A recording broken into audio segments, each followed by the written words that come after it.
ಕೊಟ್ಟ ಮಾತು ರಾಜಕಾರಣದಲ್ಲಿ ಉಳಿಯುತ್ತಾ ಅಥವಾ ಮಾತು ಮಾತ್ರ ನಾ ಇಲ್ಲ ಕುರ್ಚಿ ಮಾತ್ರಣ?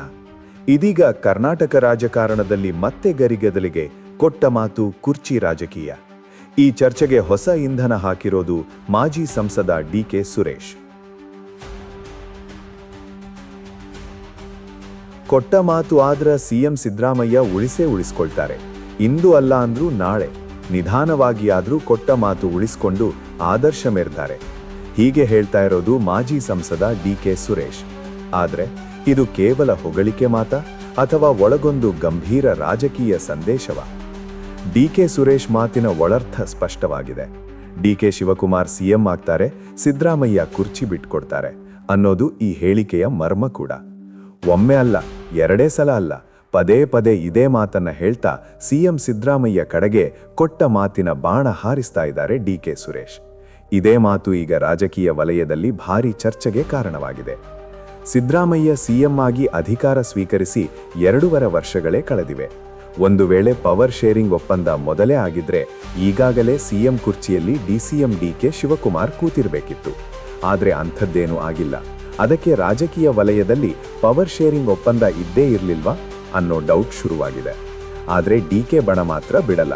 ಮತ್ತೆ ಮತ್ತೆ ಕೊಟ್ಟ ಮಾತನ್ನ ಜ್ಞಾಪಿಸೋದು, ಸಿಎಂ ಹುದ್ದೆಯ ಚರ್ಚೆ ಎಬ್ಬಿಸೋದು, ಕುರ್ಚಿ ಬದಲಾವಣೆ ಬಗ್ಗೆ ಸುಳಿವು ಬಿಡೋದು, ಇವೆಲ್ಲವೂ ಡಿ.ಕೆ. ಶಿವಕುಮಾರ್ ಸಿಎಂ ಆಗೋಕೆ ರೆಡಿ ಅನ್ನೋ ಸಂದೇಶವೇ ಅನ್ನೋ ಸುಳಿವನ್ನ ಕೊಟ್ಟಿದೆ. ಕಾಲವೇ ಎಲ್ಲಕ್ಕೂ ಉತ್ತರ ಕೊಡುತ್ತೆ, ನಾವೇನು ಮಾತಾಡಿದ್ದೀವೋ ನಮಗೆ ಗೊತ್ತಿದೆ ಅನ್ನೋದು ಡಿ.ಕೆ.ಶಿ ಮಾತು. ಇದು ಕೂಡ ಈಗ ಚರ್ಚೆಗೆ ಇನ್ನಷ್ಟು ಬೆಂಕಿ ಹಚ್ಚಿದೆ. ಇದರ ಜೊತೆಗೆ ಸಿಎಂ ಸಿದ್ದರಾಮಯ್ಯಗೆ ಮತ್ತೊಂದು ತಲೆನೋವು ಗಂಡಾಂತರವಾಗಿದೆ. ಅದೇ ಕೆಎಂಎಫ್ ರಾಜಕೀಯ ಬಾಣ. ಕೆಎಂಎಫ್ ಅಧ್ಯಕ್ಷ ಸ್ಥಾನಕ್ಕಾಗಿ ಡಿ.ಕೆ. ಬ್ರದರ್ಸ್ ಕಸರತ್ತು ಆರಂಭ ಆಗಿರೋದು.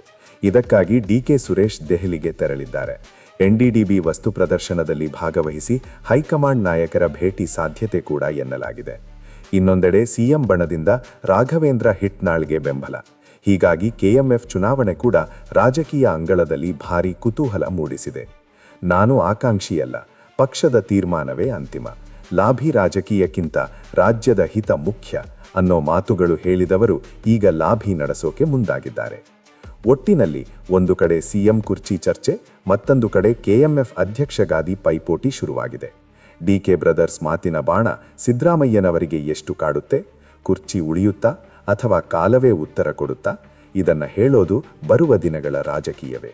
ಆದರೆ ಇದು ಎಲ್ಲಿಗೆ ಬಂದು ನಿಲ್ಲುತ್ತೆ ಅನ್ನೋದನ್ನು ಇನ್ನಷ್ಟು ದಿನಗಳವರೆಗೆ ಕಾದು ನೋಡಬೇಕಿದೆ. ನಾಳೆ ಮತ್ತೊಂದು ವಿಡಿಯೋದೊಂದಿಗೆ ಬರ್ತೀನಿ. ನಿಮ್ಮ ವಿಶ್ವಾಸಾರ್ಹ ರಾಜಕೀಯ ಧ್ವನಿ.